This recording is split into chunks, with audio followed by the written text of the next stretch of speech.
ก็ต้องขอก้าวสบายดีท่านผู้ชมที่เคารพกันทุกคนยินดีต้อนรับเข้าสู่ช่องที่มีชื่อว่าสโมกสำหรับคลิปนี้ก็อยู่กันในเกม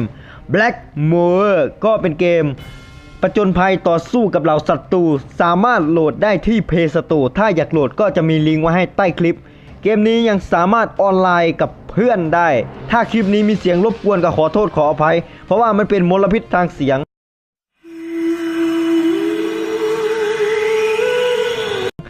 ถ้าพร้อมกันแล้วเดี๋ยวไปเริ่มเกมกันเลยดีกว่าตัวละครนี้มันก็จะให้มาฟรี2ตัวอีกที่เหลือก็ให้ไปหาเงินมาซื้อเอาเดี๋ยวจะเลือกตัวละครฮะเดี๋ยวจะเลือกเอาตัวนี้สามารถถอดชุดเกราะออกได้เหลือแต่โล่กำบังกับไอที่บังน้องน้อยเริ่มเกมกันเลยดีกว่ามาเริ่มเกมมานี่เนื้อเรื่องนี้ก็มีความสนุกสนานแล้วก็มีผู้ชายโง่ๆคนหนึ่งซึ่งนั่งแดกหรือดื่มเหล้าแล้วมีพรรคพวกมาบอกว่าศัตรูกำลังมานี่ไงมาแล้วนี่คือศัตรูมีแต่หน้าเหี้ยๆทั้งนั้นมาเดี๋ยวจะมาเริ่มกำจัดศัตรูกิ๊กก๊อกกันไปก่อนนะโดยการกด A ก็คือการใช้มือในการต่อสู้หรือว่าตีนนั่นเองโอเคนี่ฮะยับสู้B ก็คือการกระโดดก็ประมาณนี้อะเจ้าง่ายๆเกมนี้แน่นอนเกมเริ่มแรกมาก็ศัตรูก็จะฆ่าง่ายนะอ้าวไปละช่างมันอะจู้ไวฮะดีนะที่ไวโอเคขึ้นไปก่อนการเลื่อนอนาล็อกลงก็คือการป้องกันด้วยนะโอ๊ยมือสิเก่งสมัยเด็กนานตายซ้ำโอเคถ้าตายอุบาทฮะอะชู้นี่เลเวลอัพเลยอะชู้เฮ้ยขวัญหลบได้แล้วมันก็กลับคืนคือกระบุมแมลงเนาะเดี๋ยวขาไก่อะชู้นี่ฮะมันก็เสริมเลือดแบบเพิ่มเลือดให้มาไอ้พวกกระจอก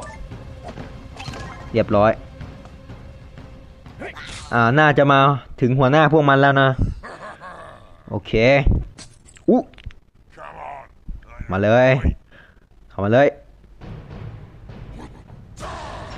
โอ้โหเริ่มต้นด้วยการทักทายด้วยการเหยียบแล้วก็พ่นไฟออกมานี่เตะนี่ตีนพิฆาตเข้ามาเลยตีนพิฆาตอะชู้โอ้โหมันสวนเดี๋ยวป้องกันก่อนตีนพิฆาตเข้ามาดิตีนนะโอ้มันมีสวนนี่วะเก่งนี่วะโอ้โหเข้ามาแบบนี้แหละล้มไปเมื่อไหร่มึงจะตายเรียบร้อยโอเคเจ็บจุกแล้วก็มีเหรียญออกมาเก็บแล้วมึงก็นอนเจ็บไข่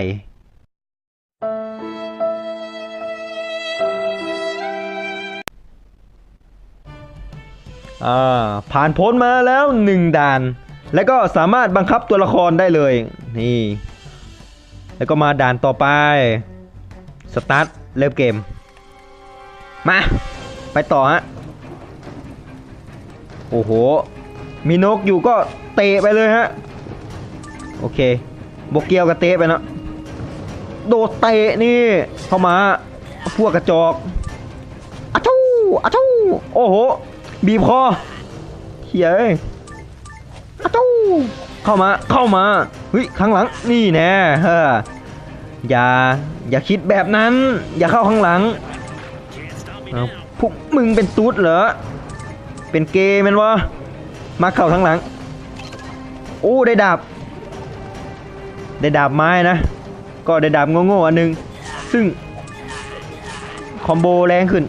เขาเอิ้นมาแฮงขึ้นเนาะคอมโบมาฝนก็ตกนะ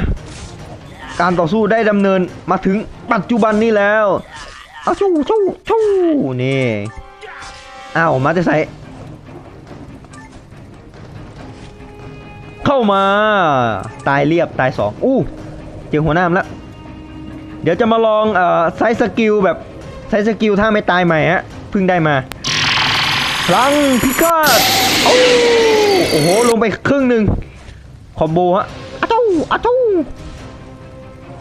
อะตู้อะตู้อะตู้อ้าวตายละเรียบร้อยฮะนี่น่าจะเป็นจุดเซฟระหว่างถ้าตายก็จะมาเกิดที่จุดนี้นะ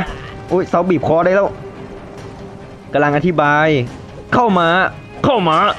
หลังนี่เอาดิไปเรื่อยฮะโอเคทางมันตัน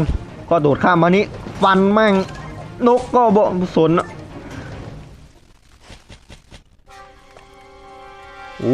ลูกสมุนมัน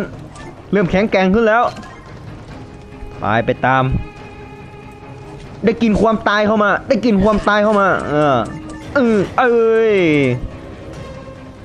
โอ้มี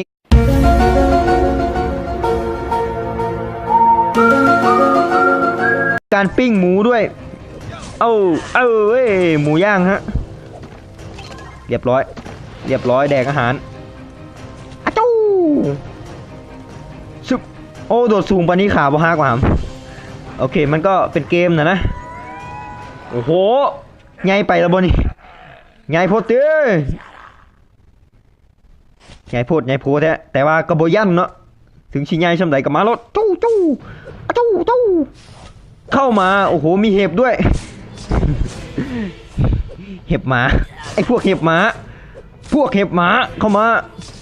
นี่เจอดาบไหมโอ้น่าจะเป็นท่านะอะตู้คือลิงอยู่นะโอ้มันตั้งท่าแล้วนี่ป้องกันไว้ก่อนนะอะตู้มือใดมันสิตายสู้เดี๋ยวหลบก่อนพวกกระจอกลงมาแล้วตั้งท่าเดี๋ยวจะฆ่าให้ตายเลยพลังพิฆาตอ้าวบ่ถึกสวยแล้วบ่ถึกวะลบได้เหรอฮะในที่สุดก็ตายเรียบร้อยฮะโอ้โหมีเพชรเก็บก่อนต้องเก็บไว้ก่อนฮะเรียบร้อยจบสิ้นกันสักที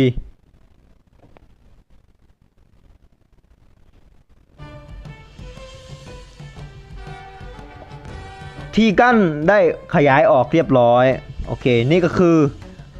ทาเฮือนะเดี๋ยวโอ้มาทางนี้ยังมีอีกด้านหนึ่งมาลุยกันต่อฮะ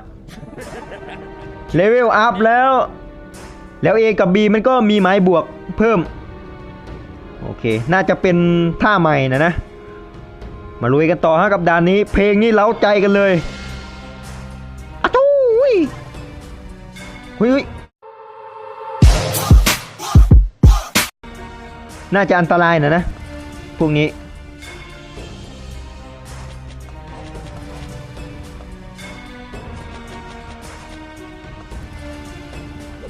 โอ้มีจุดเกิดแล้ว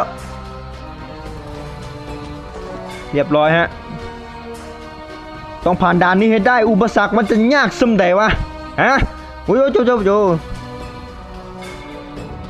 ต้องข้ามพาฟันอุปสรรคเพื่อไปเอาอย่างวะกับบ่ฮู้เนาะอุ้ยโอ้โหเดี๋ยวมีแมงมุมด้วยเฮ้ยโอ้โหเกือบตายเสียน่าจะมีขาไก่กูตายโอ้เสียแล้วก็มาเกิดที่นี่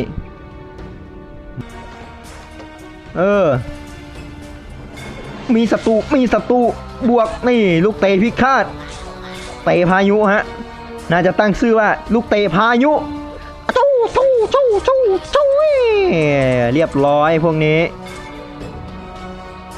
โดดข้ามฮะเข้ามาปีนขึ้นมาก็ตายฮะตายง่ายฮะเข้ามาเวรหรือกรรมมึงน่าจะลูกเตะพายุเตะตกเหวกูก็ตกโดดข้ามก่อนเป็นโดด โอ้ยลืมโดดอ้าวจะตายแล้วมีจุดเกิดนี่เรียบร้อย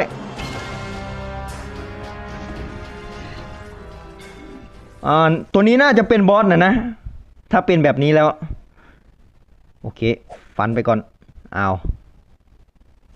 จูว่าแล้วบอสมีปล่อยพลังด้วยเอาดิเข้ามาดิลูกไตพิฆาตยากให้โอ้ยน่าจะขายากกันอยู่เนาะช่วยพลังพิฆาต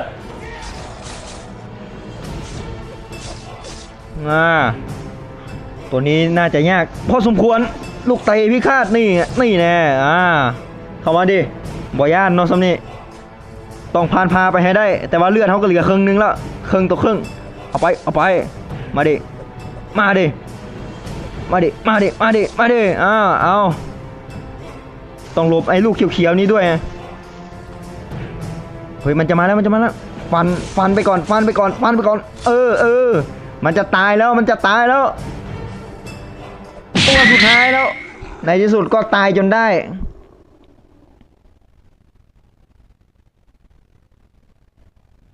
เรียบร้อยเก็บเหรียญก่อนเพื่อจะไปอัพดาบ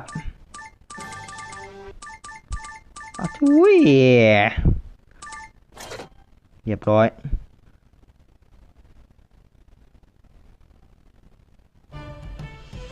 ในที่สุดก็ผ่านมาจนได้สำหรับคลิปนี้น่าจะเอาไปต่ออีกสักด่านหนึ่งแล้วก็จึงมาจบคลิปมีอาวุธนี่น่าจะเป็นถุงมือโอเคดาบไม้เดี๋ยวจะลองใช้ถุงมือเดี๋ยวลองขายไอ้เจ้าสิ่งนี้ไปก่อนโอเคมาเอาว่าจังไรบ้างครับโอ้โหไปให้บอสได้นะท่านผู้ชมโอเคตกเสียลืมไปว่ากด B คือการกระโดดไอพวกโจรสลัดน่าจะเป็นโจรสลัดมาเลยบักหำมาเลยบักหำโอ้โหตายเรียบ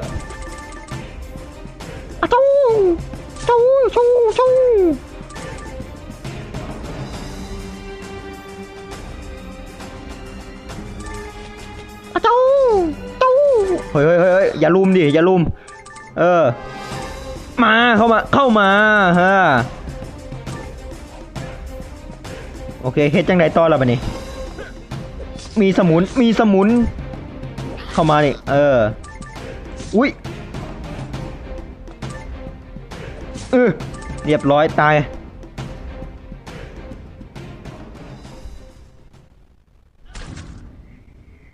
โอ้โหบอสอีกแล้วหัวหน้ามันออกมาโอ้โหแยกล่างเฮ้ยกันไว้ก่อนลูกเตะพายุนี่โอ้โหตายเกลี้ยงพลังพิฆาตนี่ลงซ้ำนี่มาดิลูกเตะพายุนี่ตกเนื้อไปบอตกซ้ำเติมเข้ามาแบบนี้มันแยกล่างอีกแล้วเตะให้เกี้ยงตัวใดตัวแท้ตัวใดตัวปลอมศีสนะหรือบอโอ้โหเลือดลูกเตะพายุโอ้ยเข้ามาจะตายหรือบอจะตายหรืออยู่หรือยังตัวใดตัวแท้ตัวใดตัวปลอมเตะก่อนอย่าตายความหวังมีเพียงเลือดเดียวเท่านั้น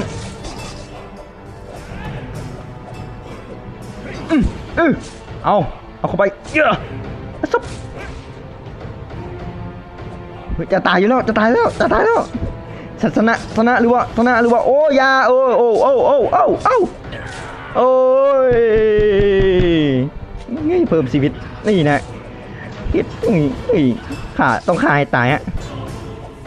ใส่เพชรไปจนได้นะโอเคชูเอาแยกล่างอีกแล้ว